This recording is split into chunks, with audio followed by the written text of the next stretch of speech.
We are the 99%. Louder! I'm Chris Hedges. I'm a writer. I write books. I spent 20 years overseas as a war correspondent. Came back and realized that corporations had carried out a coup d'etat in my country, and I've been fighting back, although not as effectively as you guys. Well, I've covered movements. I've covered all of the revolutions in Eastern Europe. I covered the street demonstrations that brought down Milosevic. I've covered both of the Palestinian intifadas. And once movements like this start and articulate a fundamental truth about the society that they live in, and expose the repression, the mendacity, the corruption, and the decay of the structures of power, then they have a kind of centrifugal force. You never know where they're going. You know, I was with the leaders of the movement, the opposition movement in East Germany in Leipzig on the afternoon of November 9th, 1989, and they said that perhaps within a year there would be free passage back and forth across the Berlin Wall. In a few hours, the Berlin Wall didn't exist. What happens is, in all of these movements, this was true in Prague as well, is that the foot soldiers of the elite, the blue uniform police, the mechanisms of control,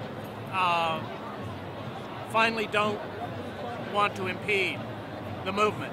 And at that point, the power elite is left defenseless. So where is it going? No one knows. Even the people most intimately involved in the organization don't know. All of these movements take on a kind of life and color that is in some ways finally mysterious.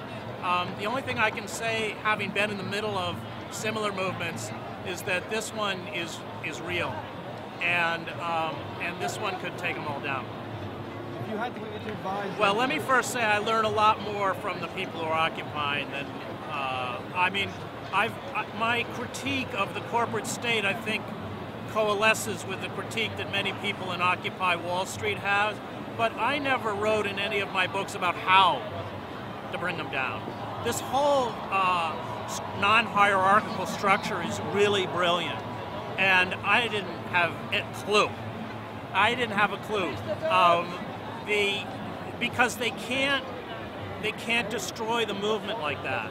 The fact that you rotate people through positions of leadership, and the fact that you're completely transparent, the fact that you realize that you know, you've clearly been provoked. I mean, Anthony Bologna was trying to provoke people in that crowd because they want windows smashed.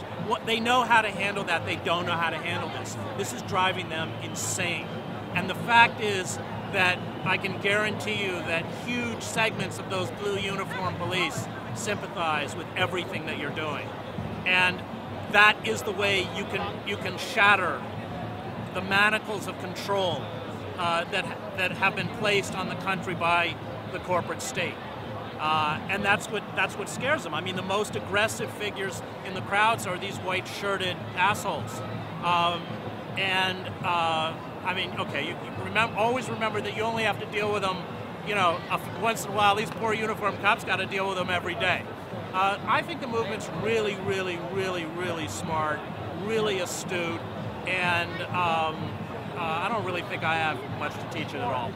I don't think there's any danger of this movement being seduced or co-opted by MoveOn.org, which is a reprehensible organization, or the Democratic Party, or anyone else, or the Teamsters. The fact is, what you've done, what they have not done, which is fight back.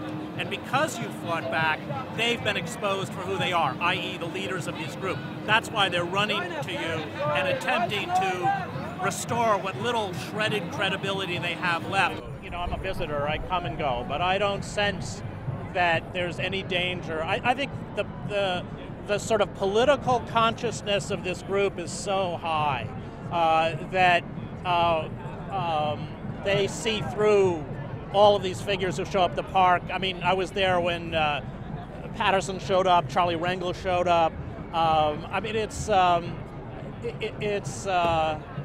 sort of almost sad in a way, because the fact is they have offered nothing, done nothing, except, of course, mouth this empty rhetoric, this kind of feel-your-pain language while betraying the very people they purportedly represent. So I don't think there's any danger of this movie being co-opted at all. I think that even with the Teamsters, the union bosses, and these union bosses are pulling down 5 times what the rank and file is pulling down. They've done nothing for unions except basically barter away their benefits and rights. And in fact, the union bosses have to get down here because otherwise they're going to lose their rank and file. That's why you're seeing groups like Move On or Teamsters coming down here, because you do what their leadership has not done, which is stand up. And let me just say something. I wasn't here Friday morning. For me, I got kids, and it's not about me anymore. It's about the next generation. It's about my children's generation. And I think my passion for what you're doing, and I would even use the word love, comes from the fact that I look at you as fighting on behalf of like my little 3-year-old. And on Friday morning, of course I was up to find out what happened, and I did what I do now, which is start crying. God bless you all.